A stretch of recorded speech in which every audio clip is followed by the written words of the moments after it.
Trong nhịp sống hiện đại đầy hối hả, con người thường dễ dàng bị cuốn vào vòng xoáy của áp lực, mâu thuẫn và lo âu. Từ những cuộc tranh luận không hồi kết, những lo lắng về tương lai đến những cảm xúc tức giận bất chợt, tất cả đều góp phần làm xáo trộn sự bình yên trong tâm hồn. Nhưng cổ nhân xưa đã để lại cho chúng ta những bài học quý giá về cách sống để giữ gìn sự an nhiên và hạnh phúc. Những bí quyết như không tức, không lo, không cãi. Không chỉ là lời khuyên mà còn là kim chỉ nam giúp chúng ta vượt qua những khó khăn trong cuộc sống với tâm thế điềm tĩnh và thanh thản. Cổ nhân từng nói, tâm tĩnh lặng, sóng gió tự qua đi.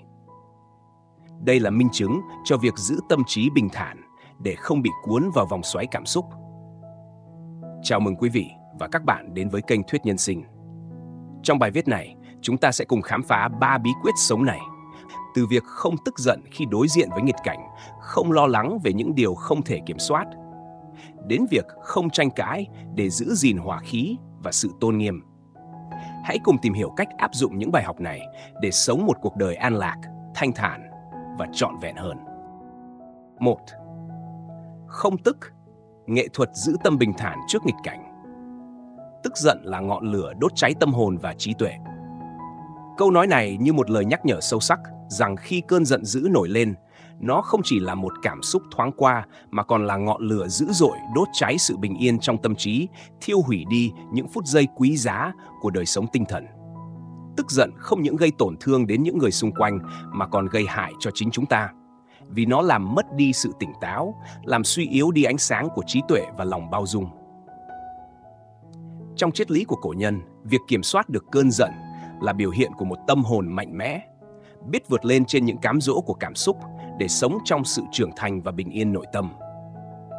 Khi tức giận, chúng ta dễ dàng trở nên mù quáng, khiến cho mọi lời nói hay hành động lúc đó thường chỉ xuất phát từ cảm xúc nóng giận nhất thời, mà không hề có sự cân nhắc.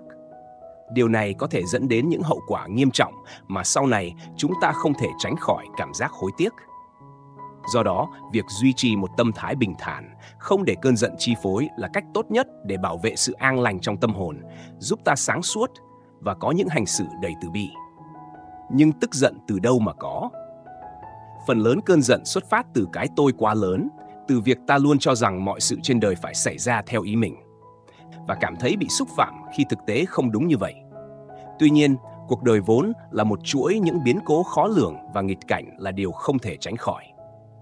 Khi chúng ta hiểu được rằng không phải mọi chuyện đều nằm trong tầm kiểm soát của mình, chúng ta sẽ dễ dàng hơn trong việc đón nhận những bất đồng, mâu thuẫn hay những điều trái ý với tâm thế bao dung hơn. Câu chuyện về Đức Phật và người phỉ báng. Trong cuộc đời của Đức Phật, có lần khi Ngài đang đi truyền bá giáo pháp, một người đã đến và xúc phạm Ngài bằng những lời lẽ đầy cay nghiệt. Người đó tìm mọi cách để làm Đức Phật mất bình tĩnh, hy vọng thấy Ngài đáp trả lại sự khiêu khích đó. Nhưng đáp lại, Đức Phật chỉ giữ im lặng, đôi mắt Ngài ánh lên sự bình an và từ bi vô hạn. Trước thái độ im lặng của Đức Phật, người xúc phạm càng tức giận, lớn tiếng hỏi: Ngài không nghe thấy tôi nói gì sao? Tại sao Ngài không đáp trả lại? Đức Phật từ tốn trả lời bằng một câu hỏi: Khi một người tặng ta một món quà nhưng ta không nhận, món quà đó sẽ thuộc về ai? Người xúc phạm đáp: Dĩ nhiên, món quà vẫn thuộc về người tặng. Đức Phật mỉm cười nhẹ nhàng và nói: Cũng vậy, nếu ta không nhận sự tức giận của ông, nó vẫn thuộc về ông. Lời đáp đầy trí tuệ của Đức Phật khiến người xúc phạm chợt lặng người, nhận ra rằng cơn giận dữ cùng những lời lẽ cay nghiệt ấy suy cho cùng chỉ làm tổn thương chính bản thân anh ta mà thôi. Câu chuyện này như một ánh sáng dẫn đường, giúp chúng ta nhận ra rằng khi để cơn giận chi phối, chúng ta không làm hại được ai khác ngoài chính mình. Cơn giận như một ngọn lửa thiêu đốt, khi không được dập tắt, nó sẽ cháy âm ỉ trong lòng, bào mòn đi sự bình an, sự sáng suốt và khiến tâm hồn ngày càng nặng nề, u tối. Đức Phật đã dạy rằng chỉ khi chúng ta từ chối tiếp nhận những lời lẽ xúc phạm hay những hành động khiêu khích từ bên ngoài, sự tức giận mới không thể len lỏi vào tâm trí. Và đó cũng chính là chìa khóa giúp tâm trí trở nên tự do, nhẹ nhàng và sáng suốt. Từ câu chuyện của Đức Phật, chúng ta có thể hiểu rằng mỗi lần chúng ta lựa chọn từ bỏ tức giận là mỗi lần chúng ta tiến một bước đến gần hơn với sự bình an thật sự.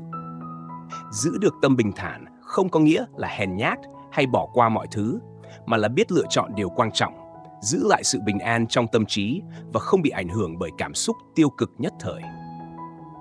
Người thật sự mạnh mẽ là người biết buông bỏ cơn giận, không để bản thân bị điều khiển bởi những cảm xúc tiêu cực của người khác. Mỗi ngày chúng ta đối diện với biết bao tình huống có thể khiến mình dễ dàng nổi giận. Nhưng hãy nhớ rằng, tức giận là một lựa chọn và chúng ta hoàn toàn có quyền từ chối nó. Chọn không tức giận nghĩa là chọn sự sáng suốt, chọn bảo vệ tâm hồn mình khỏi những đám mây đen của tiêu cực. Mỗi lần kiềm chế cơn giận là mỗi lần ta xây dựng thêm một lớp vỏ bảo vệ vững chắc cho tâm trí, một lớp bình an không dễ dàng bị phá vỡ bởi những nghịch cảnh. Hãy nhớ, mỗi khoảnh khắc tức giận là một khoảnh khắc ta đã đánh mất cơ hội để tận hưởng cuộc sống. Chỉ khi biết buông bỏ, chúng ta mới thực sự sống với tâm hồn tự do và đạt được hạnh phúc trọn vẹn. 2. Không lo. Hành trình đến với sự an nhiên trước bất định. Lo lắng không làm cho ngày mai bớt khó khăn, nhưng chắc chắn làm cho hôm nay mất đi sự bình yên. Lời nhắc nhở ấy như một chân lý vượt thời gian mà cổ nhân để lại cho chúng ta, nhắc nhở mỗi người sống sao cho nhẹ nhàng, trọn vẹn trong từng khoảnh khắc. Cuộc đời vốn đầy rẫy những điều bất ngờ, từ những va vấp thường nhật đến những biến cố lớn lao đủ sức làm thay đổi cả hành trình đời người. Sống trong cuộc đời này, không ai tránh khỏi đôi lúc lo lắng về những điều chưa xảy ra, những tình huống nằm ngoài khả năng dự đoán hay kiểm soát của chính mình. Nhưng càng lo nghĩ, càng trói buộc tâm hồn vào vòng xoay mệt mỏi của sự bất an, ta càng dễ đánh mất đi khả năng sống trọn vẹn và bình yên ngay tại giây phút hiện tại. Sự lo lắng là hệ quả của nỗi sợ hãi tiềm ẩn và cảm giác bất an về những điều chưa rõ. Trong tiềm thức, chúng ta cố gắng kiểm soát mọi khía cạnh của cuộc sống để có thể cảm thấy an tâm hơn, tin rằng nếu nắm được mọi thứ trong tầm tay, cuộc sống sẽ ít biến động và yên bình hơn. Tuy nhiên, thực tế không bao giờ đơn giản như thế. Cuộc đời luôn có những biến động không lường trước và không ai có thể làm chủ hoàn toàn mọi thứ. Thấu hiểu được điều này, cổ nhân dạy ta một bài học quý giá về sự buông bỏ. Đừng gánh nặng những lo toan vô ích, mà hãy sống trọn vẹn trong từng giây phút. Đừng để những điều chưa xảy ra chi phối tâm hồn. Sự lo âu nếu cứ giữ mãi trong lòng sẽ như những gánh nặng vô hình chất chồng, dần làm mòn đi sự tự do, khiến ta chẳng thể an nhiên mà sống. Câu chuyện về Đức Phật và chiếc lá nhẹ. Một ngày nọ, trong lúc đang giảng dạy cho các đệ tử của mình, Đức Phật cúi xuống, nhặt lên một chiếc lá nằm trên mặt đất. Ngài hỏi các đệ tử, chiếc lá này có nặng không? Các đệ tử cùng trả lời, không, thưa Đức Phật, chiếc lá rất nhẹ. Đức Phật liền mỉm cười và nói, đúng vậy, nhưng nếu ta cầm chiếc lá này suốt cả ngày dài, liệu nó có còn nhẹ như lúc đầu? Trước sự im lặng suy ngẫm của các đệ tử, Ngài tiếp tục, cũng như vậy, lo âu và phiền muộn tuy có vẻ nhỏ bé, nhưng khi ta cứ mãi giữ trong lòng, nó sẽ dần trở thành gánh nặng không thể chịu nổi. Qua câu chuyện đơn giản ấy, Đức Phật muốn nhắn nhủ rằng lo lắng chẳng khác gì việc cầm một chiếc lá nhỏ bé mà không buông xuống. Cầm chiếc lá quá lâu, ban đầu ta có thể không thấy gì, nhưng theo thời gian, chiếc lá nhẹ nhàng ấy sẽ trở thành gánh nặng, khiến đôi tay mệt mỏi và tâm hồn nặng trĩu. Lo âu dù nhỏ cũng vậy, nếu cứ mãi giữ trong lòng, nó sẽ dần làm tổn hại đến tinh thần, che lấp đi ánh sáng và sự an nhiên vốn có. Đời người chẳng thể thay đổi quá khứ hay dự đoán chính xác tương lai, nhưng chúng ta hoàn toàn có thể lựa chọn cách sống trong hiện tại, buông bỏ những gánh nặng lo âu vô ích và tận hưởng từng khoảnh khắc trong sự bình yên trọn vẹn. Việc sống an nhiên trước sự bất định không có nghĩa là sống một cách thờ ơ, bỏ mặc mọi thứ. Trái lại, đó là cách sống đầy trách nhiệm và tỉnh thức. Khi ta biết dành tâm trí cho những điều có thể thay đổi và chấp nhận buông bỏ những gì vượt ngoài tầm với, ta không chỉ sống đúng với thực tế mà còn giải phóng tâm hồn khỏi những gánh nặng không cần thiết. Điều này cũng giống như cách mà người xưa vẫn khuyên: ngày mai là một điều bí ẩn, hôm nay là một món quà. Mỗi giây phút hiện tại chính là món quà quý giá mà cuộc sống ban tặng cho ta. Nhưng nếu ta dành quá nhiều thời gian để lo lắng về những điều chưa chắc xảy ra, chẳng phải ta đang lãng phí những khoảnh khắc hạnh phúc mà mình đang có hay sao? Hãy sống với tinh thần nhẹ nhàng, sẵn sàng chấp nhận những điều bất ngờ và không nắm giữ những lo âu không đáng có. Như Đức Phật đã dạy qua câu chuyện về chiếc lá, lo âu không cần thiết sẽ chỉ trở thành gánh nặng ngày càng lớn, trong khi buông bỏ là con đường duy nhất để giải phóng tâm trí, để tìm thấy sự bình an thực sự.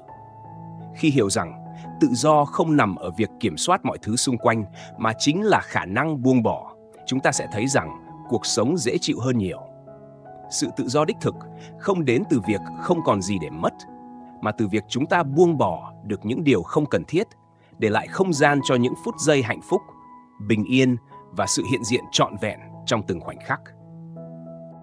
3. Không cãi. Nghệ thuật tránh tranh cãi để giữ gìn bình yên tâm hồn. Tranh cãi là mồi lửa cho xung đột, im lặng là nước mát dập tắt ngọn lửa ấy. Trong hành trình cuộc sống, ai cũng đôi lần đối diện với những bất đồng, những tình huống mà quan điểm của mình và người khác không tìm được tiếng nói chung. Trong những khoảnh khắc ấy, có lẽ chúng ta dễ bị cuốn vào cơn bão tranh cãi, cố gắng chứng minh rằng mình đúng, mong muốn áp đặt suy nghĩ của mình lên người khác. Thế nhưng, cổ nhân từ ngàn xưa đã khuyên dạy rằng mỗi cuộc tranh cãi đều chỉ làm hao tổn hòa khí, tạo thêm khoảng cách giữa người với người và để lại những tổn thương không đáng có cho cả đôi bên. Việc cố thắng trong tranh cãi đôi khi thỏa mãn cái tôi trong chốc lát, nhưng cái giá phải trả thường là sự đổ vỡ trong mối quan hệ, là những vết nứt tinh thần và sự mất đi bình an trong tâm hồn. Khổng Tử, nhà hiền triết vĩ đại của phương Đông, từng nói: người trí không tranh, kẻ dại mới cãi. Lời dạy của ông như một chân lý vượt thời gian, nhấn mạnh rằng không tham gia vào tranh cãi không đồng nghĩa với yếu đuối hay thua cuộc, mà là biểu hiện của trí tuệ và sự trưởng thành trong tâm hồn. Người biết giữ mình không tranh cãi là người có khả năng kiểm soát cảm xúc, biết rằng khi bình thản, chúng ta đang bảo vệ sự hòa hợp và gìn giữ bình yên cho tâm trí. Sự im lặng trong lúc căng thẳng nhiều khi mạnh mẽ hơn bất cứ lời lẽ sắc bén nào. Câu chuyện về Khổng Tử và người hay cãi. Có một lần, Khổng Tử cùng các học trò đi qua một ngôi làng nhỏ. Tại đây, họ gặp một người nổi danh là kẻ hay tranh cãi. Người này luôn thích tìm cách thách thức và tranh luận với người khác. Khi nghe tin Khổng Tử ghé qua, người ấy quyết tâm dùng lời lẽ khiêu khích để kích động, mong có cơ hội tranh luận với nhà hiền triết danh tiếng. Người đó tiến lại gần, lớn tiếng nói những lời xúc phạm, cốt chỉ để khơi mào một cuộc tranh cãi và mong làm Khổng Tử mất bình tĩnh. Nhưng đáp lại thái độ khiêu khích đó, Khổng Tử chỉ mỉm cười nhẹ nhàng, rồi bước đi, không đáp lại một lời nào. Người kia càng trở nên tức tối, lớn tiếng hơn, hy vọng có thể lôi kéo Khổng Tử vào cuộc đối đầu bằng lời nói. Thế nhưng, Khổng Tử vẫn giữ vẻ điềm tĩnh, bước đi cùng các học trò mà không dừng lại hay tỏ vẻ bận tâm. Cuối cùng, người khiêu khích kia phải thất vọng rút lui trong sự lúng túng và bẽ mặt vì không đạt được điều mình mong muốn. Sau khi rời đi, một học trò tỏ ra thắc mắc, hỏi Khổng Tử: thưa thầy, vì sao thầy không đáp lại hay bảo vệ danh dự của mình trước những lời công kích kia? Khổng Tử điềm nhiên trả lời: khi một người dùng lời lẽ công kích, mục đích của họ là muốn nhận lại sự phản ứng từ ta. Nếu ta đáp trả, thì ta đã vô tình trao quyền kiểm soát cảm xúc của mình cho họ rồi. Im lặng không phải là thua cuộc, mà là từ chối để mình bị cuốn vào vòng xoáy xung đột vô nghĩa. Đối với ta, sự thanh thản của tâm hồn quan trọng hơn việc thắng thua trong lời nói. Câu chuyện về Khổng Tử dạy ta một bài học thâm thúy rằng đôi khi im lặng chính là sự lựa chọn khôn ngoan nhất. Im lặng không có nghĩa là yếu đuối hay chấp nhận thất bại. Trái lại, nó thể hiện sự trưởng thành, khả năng tự chủ và sự hiểu biết sâu sắc về giá trị của hòa bình nội tâm. Tranh cãi có thể đem lại cảm giác thắng lợi thoáng qua, nhưng lại dễ để lại những vết thương lòng khó phai, tạo khoảng cách và làm tổn thương mối quan hệ. Người biết giữ im lặng đúng lúc là người biết trân trọng sự bình yên, bởi họ hiểu rằng cảm xúc tiêu cực từ tranh cãi chỉ làm tổn hao năng lượng tinh thần, làm mờ đi sự sáng suốt và cản trở con đường đến với bình an thực sự.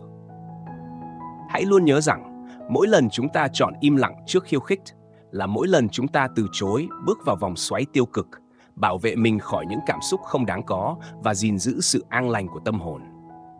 Im lặng đúng lúc không phải là sự né tránh, mà là cách thức giữ lấy quyền làm chủ cảm xúc của bản thân. Chúng ta không cần chứng minh điều gì với ai, bởi giá trị thật sự của một người nằm ở sự điềm tĩnh và khả năng duy trì hòa khí trong mọi hoàn cảnh.